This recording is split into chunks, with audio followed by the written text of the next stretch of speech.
প্রচুর জুলুম, মানে দুর্বল পাইলেই জুলুম করতে যাচ্ছি আমি। যদি দেখি ও আমার চেয়ে একটু দুর্বল, আমি জুলুম না করলে পেটের ভাত হজম হচ্ছে না। জুলুম করাটাকে আমরা ক্রেডিট মনে করি যে আমি জিতে গেলাম। আরে ভাই, কাল কিয়ামতের মাঠে কি হবে আপনার আমার অবস্থা? কাল কিয়ামতের মাঠে কি হবে অবস্থা? নবী সাল্লাল্লাহু আলাইহি ওয়াসাল্লামের কথা কি মিথ্যা? তিনি বলছেন কিয়ামতের মাঠে বহু মানুষ উঠবে উহুদ পাহাড়ের সমান নেকি নিয়ে। একেবারে উহুদ পাহাড় দেখছেন আপনারা কেউ? অনলাইনে দেখে নেন, বিশাল পাহাড়। জানাজার নামাজে শরীক হইলে 1 কেরাত নেকি হয়। 1 কেরাত মানে 1 উহুদ পাহাড় সমান। আর মাটি দিয়ে আসলে আরেক কেরাত নেকি হয়, মানে আরেকটা উহুদ পাহাড়ের সমান। উহুদ পাহাড়ের সমান আরো উঁচু উঁচু নামাজের নেকি, যাকাতের নেকি, হজের নেকি, ওমরার নেকি নিয়ে উঠবে বহু মানুষ। আমরাই হয়তো বা তারা, আল্লাহ পাক আমাদেরকে মাফ করুন। ওঠার পরে বহু মানুষ সামনে দাঁড়ায় থাকবে। কাউকে গালি দিছে, কাউকে অন্যায়ভাবে মারছে, কাউকে রিমান্ডে নিয়ে একেবারে পেদানি দিছে, নির্দোষ ছিল। কারো নামে মিথ্যা মামলা দিছে, কারো নামে অপবাদ ছড়াইছে। বেচারা ভালো ছিল, সৎ ছিল, অপবাদ ছড়াই দিছে। কারো নামে ধরেন যে কারো গীবত করছে, কারো টাকা নিয়ে টাকা দেয় নাই, হ্যাঁ, কারো জমি আত্মসাৎ করে খাইছে, ভূমিদস্যু ছিল। মানে মানুষের সাথে জড়িত পাপ ছিল। কি ছিল? অন্যের সাথে জড়িত, অন্যের হক নষ্ট করছে আর কি, অন্যের। এখন আল্লাহ পাক বলবেন যে তোমার এই ঋণ এখন শোধ করো। ওই দিন তো ঋণ শোধ করার কোনো বুদ্ধি আছে? বুদ্ধি নেই। এখন কি পদ্ধতি?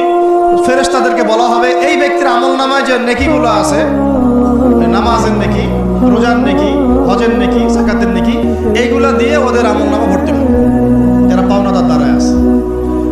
ভর্তি করতে করতে করতে করতে এক সময় দেখা যাবে এই ব্যক্তির আমল নামা ফাঁকা হয়ে যাবে। তখন কি হবে? ফেরেশতাদেরকে বলা হবে ওই যে যারা ভুক্তভোগী, ওদের আমল নামা থেকে গুনাহ নিয়ে এই ব্যক্তির আমল নামা ঢাল। এরপরে ওই ব্যক্তিগুলো দেখা যাবে জান্নাতে চলে গেছে, মাজলুম ছিল পৃথিবীতে, ওই দিন সফল হয়ে গেছে, জান্নাতে চলে গেছে। এবারটা দুনিয়া জালেম ছিল, এই জাহান্নামে চলে গেছে। নাউজুবিল্লাহ। আল্লাহ পাক আমাদেরকে এরকম মানুষের হক নষ্ট করা থেকে হেফাজত করে না। ভাই, মানুষের হক নষ্ট করতে চায় না।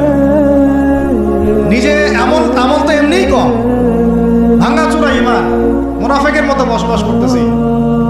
এখন তো আমরা মুনাফিকের মতো বসবাস করতেছি এই দুনিয়াতে। এখন যারা আমার মনে হয় মন থেকে ঈমানের দাবি করতে পারে শক্তভাবে যে হ্যাঁ আমরা ঈমানদার, এরা হচ্ছে গাজ্জার ওই মুজাহিদ ভাইরা।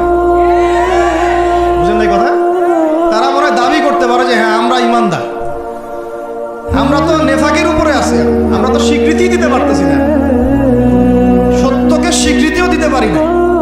বরং আমরা মানচিত্র থেকে ফিলিস্তিনের মানচিত্র উঠাই দিলাম, দিয়ে যারা জালেম ওদেরটা প্রতিষ্ঠা করলাম। ওইটাও পাঠ্যপুস্তকে আসছে। আপনারা তো শুধু একটাই শুনে বসে আছেন, একটাই শুনে আসেন না আপনারা? শরীফ শরীফা তো আছেই, এইটাও একটা ইস্যু ছিল। আল্লাহ পাক আমাদেরকে চোখ খুলুন, আল্লাহ পাক আমাদের চোখ খোলার তৌফিক দান করেন। আর ভাই, বাইরের চোখ তো সবারই খোলা, ভিতরের চোখটা খোলার তৌফিক দান। আমি অনেক ভিতরে চলে আসছি, বুঝাইতে চাচ্ছিলাম যে এই বিশ্বে এখন আল্লাহ পাককে সার্বভৌম ক্ষমতার অধিকারী মানা হচ্ছে না। এটা হচ্ছে বৈশ্বিক শিরক। রাজনৈতিক ক্ষেত্রে আমরা আল্লাহর সার্বভৌমত্ব মানছি না, অর্থনৈতিক ক্ষেত্রে আমরা আল্লাহর দেয়া বিধান মানছি না, শিক্ষা ক্ষেত্রে আমরা আল্লাহ পাকের দেয়া শিক্ষানীতি মানছি না, সংস্কৃতির মধ্যে আমরা আল্লাহর সংস্কৃতি মানছি না। ব্যক্তি জীবনে, ইবাদতের জীবনে, পারিবারিক জীবনে, সামাজিক জীবনে আমরা আল্লাহ পাকের সার্বভৌমত্বকে বাদ দিয়ে মানুষের সার্বভৌমত্ব প্রতিষ্ঠা করেছি। আর আমরা তেলাওয়াত করতেছি তাবারাকাল্লাযী বিয়াদিহিল মুলক, আবার পড়তেছি কুলিল্লাহুম্মা মালিকাল মুলক। হে বলুন, হে রাজত্বের অধিকারী, তুতিল মুলকা মান তাশা ওয়া তানজিউল মুলকা মিম্মান তাশা। আয়াতটা জানেন না আপনারা? সূরা আলে ইমরানে আছে। আমাদের কথা আর বাস্তবতার মধ্যে অনেক ফারাক। আল্লাহ পাক আমাদেরকে কোরআন গভীরভাবে অনুধাবন করার তৌফিক দান করেন। খালি তেলাওয়াত করলেই হবে না ভাই, এর অর্থটা জানতে হবে। অর্থ না জানলে পরে তেলাওয়াত করলে নেকি হবে না, এটা বলি নাই। বলেছি শুধু তেলাওয়াত করলেই পুরো হক আদায় হয় না, শুধু তেলাওয়াত করলেই পুরো হক আদায় হয় না, 100 বার হয় না।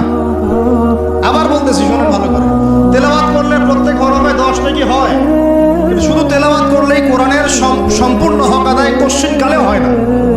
এই যে অর্থগুলো না জানলে আপনি কিভাবে বাস্তবায়ন করবেন, বুঝবেন কিভাবে, কি বলেছেন আল্লাহ পাক কোরআনে?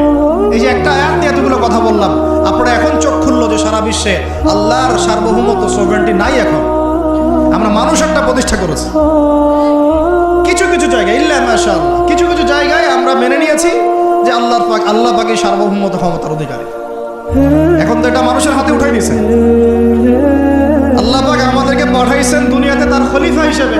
কি হিসেবে? আল্লাহর খলিফার কাজ কি? শয়তানের দাসত্ব করবে না আল্লাহর? বলেন, আল্লাহর খলিফার বৈশিষ্ট্য কি, ফাংশন কি? সে কি শয়তানের দাসত্ব করবে না আল্লাহর? সে কি আল্লাহর বিধান মানবে না শয়তানের? সে কি আল্লাহর সার্বভৌমত্ব মানবে না শয়তানের? তাহলে আমরা আল্লাহ পাকের কয়টা বিধান বাস্তবায়ন করতে পারছি? একজন আমাকে খুব কড়া ভাষায় বলছিলেন একদিন যে আপনি প্রথম ব্যক্তি মনে হয় বলেছেন ঢাকা হচ্ছে যে সিটি অফ আখিরুজ জামানে। আপনি চোখে দেখেন না ঢাকা শহরে এত এত মসজিদ আছে? বললাম যে এইটা আপনার চেয়ে আগে আমি দেখছি ঢাকা শহরে এতগুলো মসজিদ আছে। আমার কাছে হিসাব করা আছে কয়টা মসজিদ ঢাকায় আছে। তাহলে আপনি বললেন যে এটা সিটি অফ আখিরুজ জামান। বললাম ঢাকা শহরে এতগুলো যে মসজিদ আছে কত বছর থেকে আছে? বলছে 50, 60, 70 বছর থেকে। তো বলো 70 বছরে কোরআনের আপনি একটা বিধান বাস্তবায়ন করতে পারছেন ঢাকায়? বলেন, পারছেন? ঢাকা শহরে কি চোরের হাত কাটা হয়? ঢাকা শহরে কি জেনার শাস্তি দেওয়া হয়? মদ পান করলে 40 লাঠি দেওয়া হয়? ব্যভিচার করলে রজম দেওয়া হয়? সমকামিতা করলে রজম দেওয়া হয়?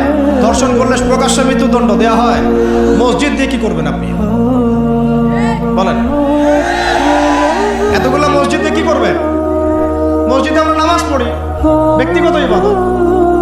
আর মানুষের বাঙালিকে কারা জানি বুঝাইছে সারা জীবন যত ইচ্ছা পাপ কর, শেষ জীবন একটা মসজিদ বানায় যাইস বা মসজিদের সভাপতি হয়ে থাকিস। ঠিক আছে, যত ইচ্ছা কর, যা ইচ্ছা কর, সুদ খা, ঘুষ খা, সব কর, শেষে একটা মসজিদ বানাই দিস। কারণ হাদিসটা হচ্ছে মান বানা লিল্লাহি মাসাজিদান বানাল্লাহু বাইতান ফিল জান্নাহ। কেউ যদি আল্লাহর জন্য একটা মসজিদ বানায়, আল্লাহ পাক তার জন্য জান্নাতে একটা ঘর বানাবে। ব্যাস, এই হাদিসের উপর আমল করে কবরে যাবে। সারা জীবন যে আমি মাশাআল্লাহ নাউজুবিল্লাহ আল্লাহর কোনো বিধানই মানলাম না, না নামাজ, না যাকাত, না সাদাকা, না এই যে কোরআন এর হক আদায় করা, না আমর বিল মারুফ, না নাহি আনিল মুনকার, না ইকামাতুদ দ্বীন, ইত্যাদি ইত্যাদি। প্রথম কথা বলছিলাম লাআল্লাকুম তাত্তাকুনের হক আদায় করতে হবে, রাজি আছি তো ইনশাআল্লাহ। 2 নাম্বার এই যে বলছিলাম কুতিবা আলাইকুম নিয়ে কথা। কুতিবা আলাইকুম শুধু সিয়াম না, কুতিবা আলাইকুম কিসাসও আছে এখানে। কোন কিতাব এখানে আছে না? নাকি বাড়ায় বললাম? আর এই কোরআন তো ভাই সবারই বাসায় আছে, কেন মানতে চান না? এত কেন ভনিতা কোরআনের সাথে? বাঁচবই বা কতদিন আমরা? সর্বোচ্চ 100 বছর। ভাই সবাইকেই তো একা একা আল্লাহর সামনে দাঁড়াইতে হবে, তাহলে এত ভনিতা কিসের? এত নেফাকি কেন? এত অস্বীকৃতি কেন? ইসলাম নিয়ে এত অ্যালার্জি কেন? আল্লাহ রসুল এবং ইসলামের নাম শুনলে গা জ্বলে কেন? কোরআন সুন্নাহর বিধানের কথা শুনলে কেন মনে হয় যে বাঁকা চোখে তাকান কেন? না জানি আবার কি বলতেছে, কোন জঙ্গি আসলো, কোন সন্ত্রাসী আসলো, এগুলো কি শুরু করছে? এটা কোরআনের কথা, হাদিসের কথা, আল্লাহর কথা, রসুলের কথা।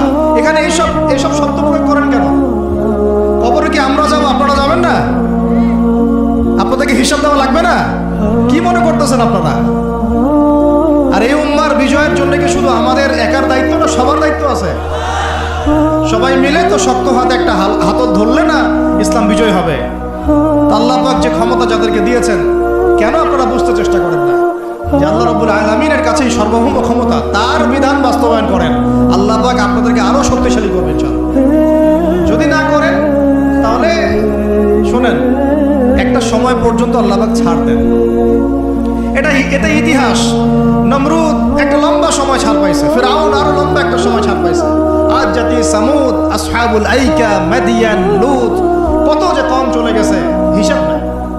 ইতিহাসটা খালি পড়বেন কোরআনের, কত যে কম পৃথিবী থেকে চলে গেছে এরই হিসাব নাই। আল্লাহ পাক জানাইছেন অল্প কিছু, বাকি কিছু জানানো নাই। আল্লাহ পাক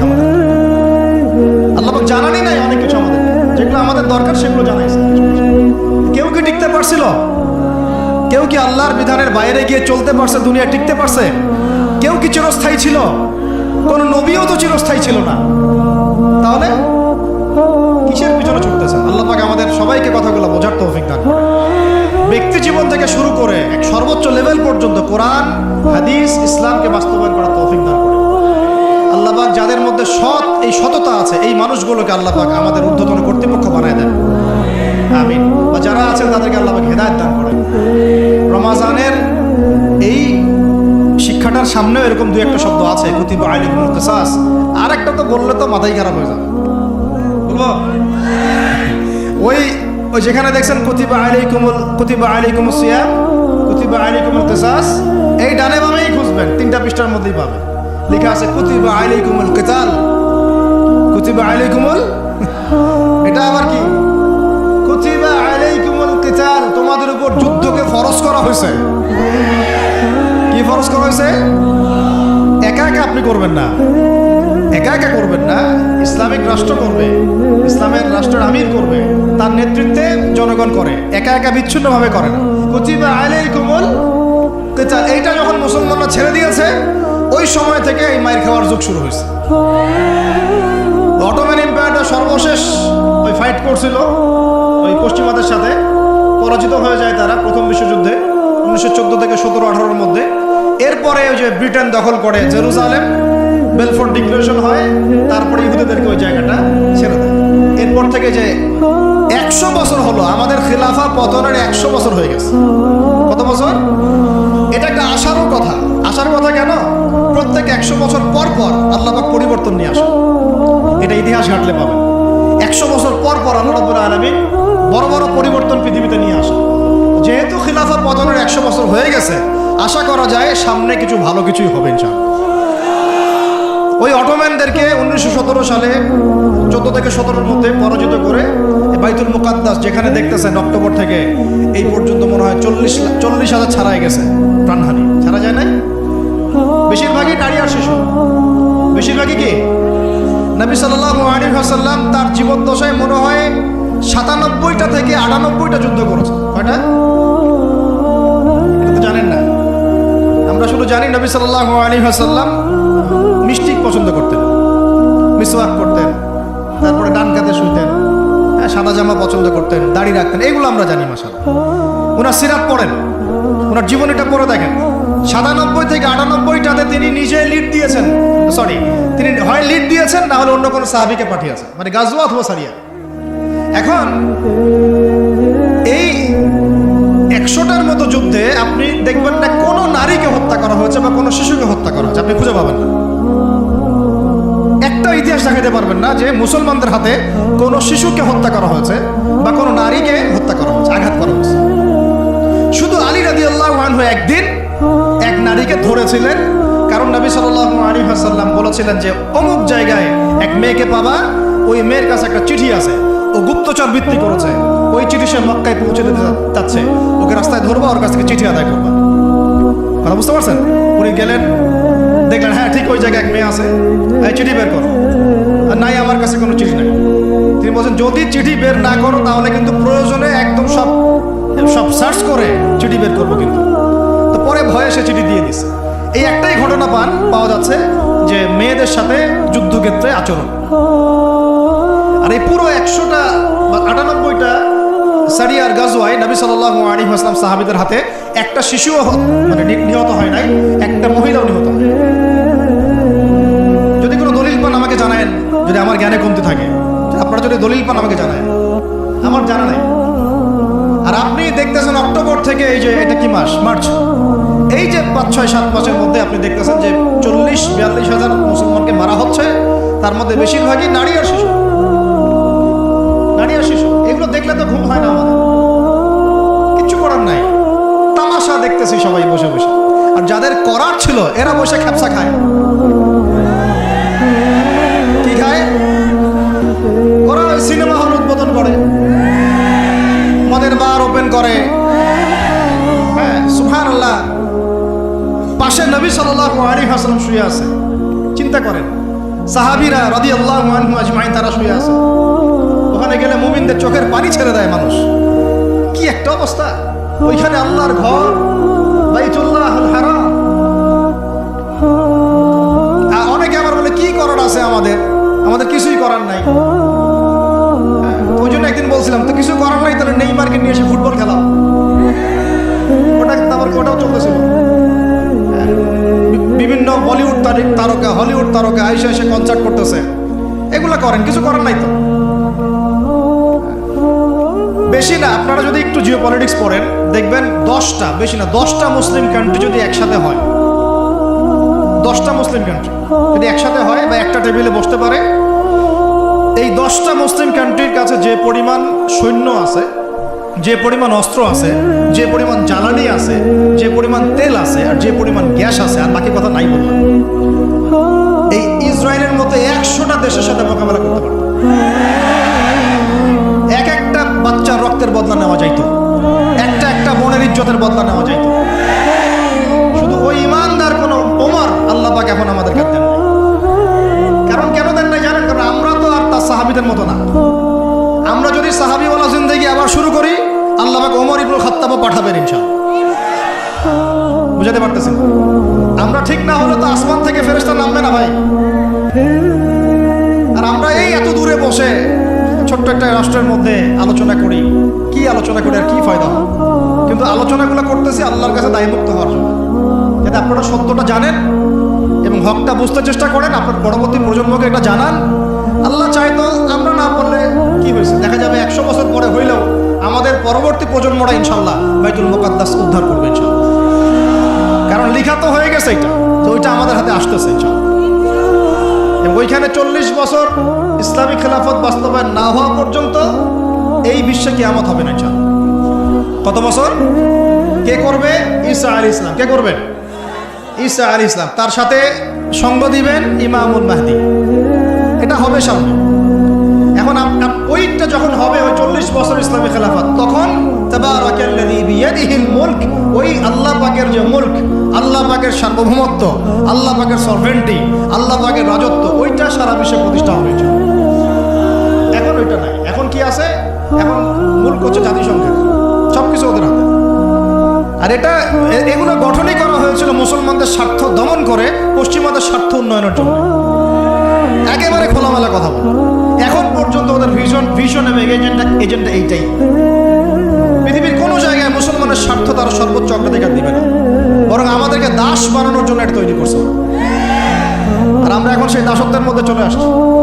কেউ কিছু বলেও না, কেউ কিছু করে, সবাই মেনে নিয়েছি আর কি। আলোচনা করে লাভ নাই। আপনারা প্রত্যেকটা ঘরে ঘরে একটা করে আইয়ুবের জন্ম দেন। আলোচনা করে লাভ নাই। এত প্রত্যেকটা মা বোনকে বলবো, একটা করে বাচ্চা দেন আমাদেরকে আইয়ুবের মতো, একটা করে বাচ্চা দেন তারেক বিন জিয়াদের মতো, একটা করে বাচ্চা দেন আমাদেরকে বিন কাসিমের মতো। ইনশাল্লাহ আজ না হোক 100 বছর পরে হলেও ইনশাল্লাহ বিশ্বের শাসন ক্ষমতা আমাদের হাতে আসবে ইনশাল্লাহ।